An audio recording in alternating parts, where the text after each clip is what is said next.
Happy New Year, everyone! For my first SEGA Saturn review of 2016, I decided to tackle a game several of you have been asking me to cover for a while now. Batman Forever, the arcade game. Alright, so before I begin, let me tell you right now this is a beat 'em up, which means you really should be playing it with a friend. And unfortunately, I did not have access to said friend when I recorded the footage. I held off on reviewing this game for months actually because I really wanted to highlight the two-player co-op mode, and well, it just didn't happen and I really wanted to get this game reviewed. So what you're seeing today is not the optimal footage, but I hope it shows you that this is certainly one worth looking into if you're a fan of the genre. Let's begin with the usual.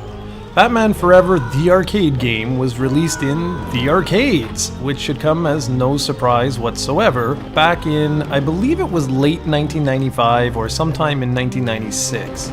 It was Acclaim Entertainment's very first arcade game, and the reason for the subtitle is because a year earlier, in 1995, Acclaim published a beat-em-up for home consoles called, ready for this, Batman Forever. This one isn't related to that one whatsoever, well, save for the fact that both games are based on the 1995 film that shares the same name.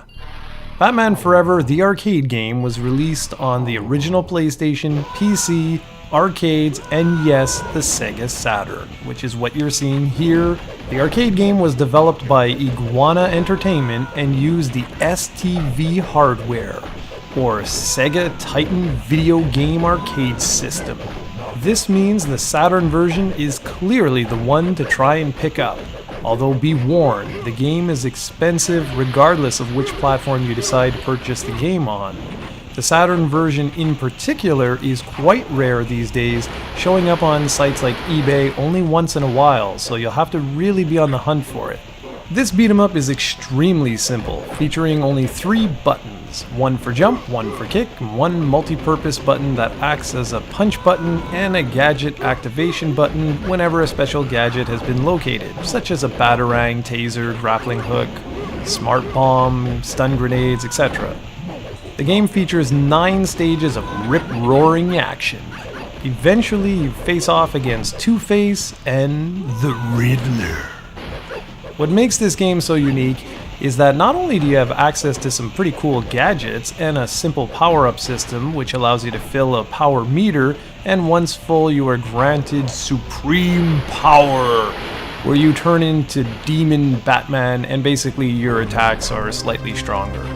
Now actually the cool thing with this one is that you can pull off fighting game moves like quarter circle, forward punch or kick, and that'll trigger something like an uppercut or a sweep kick or what have you. Very simple moves. And there's other simple moves that grant some pretty nifty options, particularly when you're playing with a friend.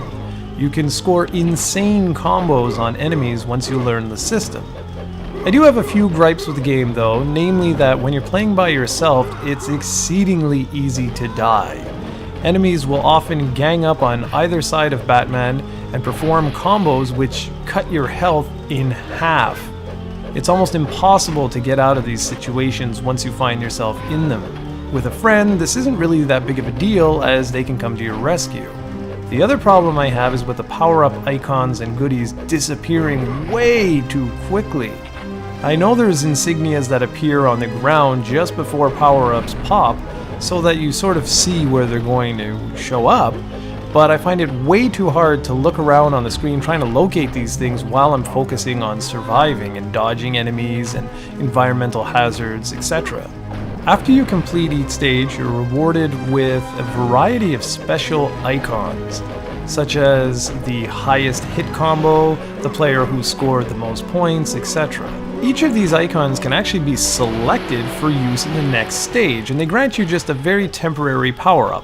So let's say, for example, you have the highest combo rating. You could select that icon, and when you trigger it in the follow-up stage, you'll actually see your character in the center, and it'll be surrounded by holograms or clones, whatever you want to say, of yourself. So say it's Batman, you'll have this circle of Batmans around him which will mimic his moves. So it allows you to basically wreck face for a short period of time. And each one of these triggers something else, something special. So again, just another reason to play with a friend, and it's pretty cool. The sound effects, music, and overall audio have either been directly ripped from the 1995 movie, or were produced to sound as though they were from the movie. I especially like Batman's voice whenever he picks up a power-up or a gadget, as he sounds like a demon Batman. The music is vintage Batman movie-esque, so if you're a fan of the original Batman movies, you'll likely enjoy the themes that play throughout the different stages. The graphics were pretty impressive back in the day, and they look decent now. Batman and the henchmen he faces animate fairly well, and there's lots of interactive elements to the stages.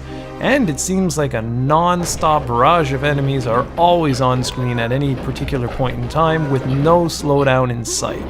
I just wish a little more color could have been used, as the game is overly dark. And yes, I know it's a Batman game, but still, sometimes the darkness makes the game look just a bit muddy. Overall, Batman Forever, the arcade game, didn't reinvent the genre. The gameplay remains highly repetitive after a short period of time. You can easily get pinned between groups of enemies, and there are always ways to take advantage of the system to make the game much easier than it looks here. But honestly, there's nothing like sitting on the sofa with a friend, plowing through hundreds of enemies, and finally making your way to face off against the Riddler. I used to have a blast with this one back in the day, and it holds up for the most part. Snatch up a copy if you can find one.